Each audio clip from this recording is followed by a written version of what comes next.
ចឹងថ្ងៃនេះយើងនឹងរៀនអំពីការធ្វើ green screen ដើម្បី remove នៅ background ដើម្បីដាក់ជំនួសឲ្យ background ថ្មីយើងនឹងធ្វើជា project មួយថ្ងៃនេះពាក់ព័ន្ធទៅនឹងលក្ខណៈជាសារព័ត៌មានដូចក្នុងវីដេអូនេះ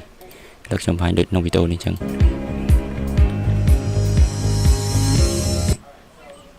យើងអាចធ្វើបានដោយប្រើប្រាស់កម្មវិធី Microsoft Clipchamp ចឹងឥឡូវយើងបើកកម្មវិធីយើងមកឥឡូវនេះខ្ញុំបានបើកនៅលើកុំព្យូទ័រឬក៏យើងបានទៅឡើងលើកុំព្យូទ័រទេនេះគឺខ្ញុំប្រើនៅលើ browser ប្រើ browser ហើយ login account របស់យើងទៅយើងអាចប្រើបានដូចគ្នាអញ្ចឹងយើងចូល create a new video ទៅទៀតវានឹងបង្ហាញ interface បែបនេះអញ្ចឹងមេរៀនមុនយើងបានរៀនអំពីការទាញចូលនៅ import media file ដូចជា audio video and image អញ្ចឹងយើងចុច import ឡើងនេះឬក៏យើងអូសចូលមកហើយយើងចុចimport ចុចលើ import ទៅមកទៀតយើងធ្វើការប្រើទៅកាន់ទីតាំង file របស់យើងឥឡូវខ្ញុំមាន file 3ទី1គឺ file អ្នកសារព័ត៌មានទី2 file background និងទី3 file ទៅលើបង្ហាញ monitor screen ពីក្រោយអ្នកសារព័ត៌មានអញ្ចឹងយើងគ្រាន់ចុច control ជាប់ហើយ select លើ file ទាំង3នេះហើយ open មកទៅយើងបាន file 3នេះទៅយើងបាន file ទាំង3នេះហើយយើង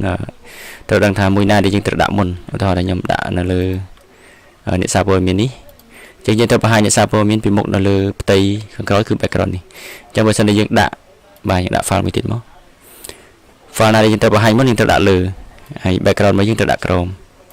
បាទ background ខ្លីទេឥឡូវខ្ញុំធ្វើខ្លីតិចកុំឲ្យវែងពេកវីដេអូវាធំពេក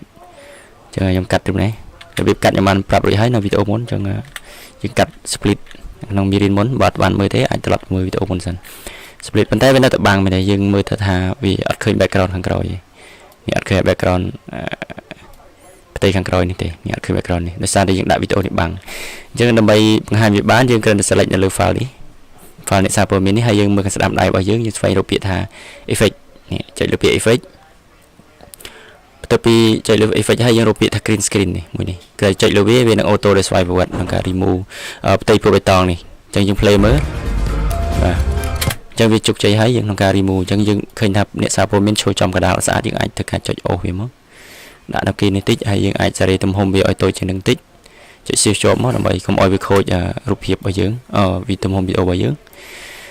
តើពី remove បានហើយអញ្ចឹងក្នុងវីដេអូ2នេះយើងមានសំឡេងដូចគ្នាអញ្ចឹងខ្ញុំ remove សំឡេងខាងក្រោមចេញទុកវីដេអូសំឡេងអ្នកសារព័ត៌មាននេះព្រោះតែពេលយើងថតហើយយើងអ្នកសារព័ត៌មាននេះយើងមានសំឡេងគាត់តែនិយាយអី detail ពីអីចឹងណាចុចក្រោមម្ដងយើងចុចក្រោមហើយយើងយកអីគេយកពាក្យថា audio និងមេរៀនមុនយើងបានមើលទៅហើយយកពាក្យថា detect audio ឬក៏យើងបិទអានេះក៏បានចុច detect មកដើម្បីលុបវាចោលសំឡេងក្រោមនេះណាអញ្ចឹងវាលោតឲ្យហើយយើង select វាហើយចុច delete លើ keyboard ឬក៏ចុច cut អញ្ចឹង delete មកចុចវានៅតែសំឡេងអ្នកសារព័ត៌មានលើទេណា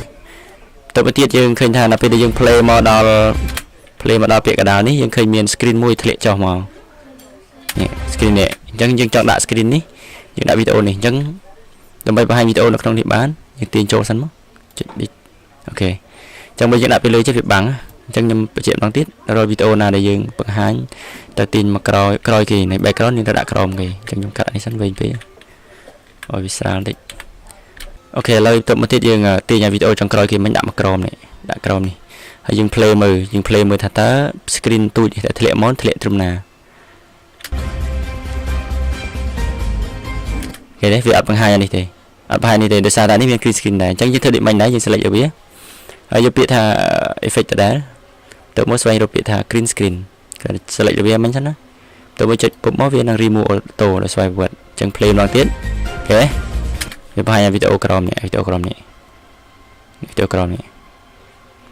ចឹងយើងអាចធ្វើការ remove មកចុច shift ចូលទាញវាទូច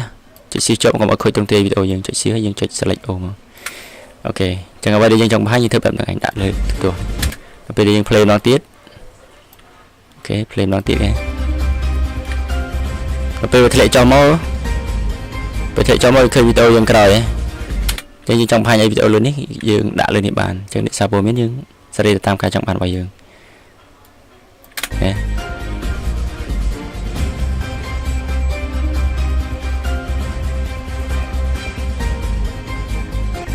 ចឹងសម្រាប់វីដេអូថ្ងៃនេះយើងចាប់តែប៉ុណ្្នឹងទេយើងរៀនអំពីការប្រើប្រាស់ធ្វើការ remove ថា green screen ដក green screen នេះចេញដើម្បីដាក់វីដេអូឬក៏តុបតែងរបៀបលក្ខណៈ ពាណិជ្ជកម្មអីផ្សេងៗតែនេះជាលក្ខណៈសារព័ត៌មាន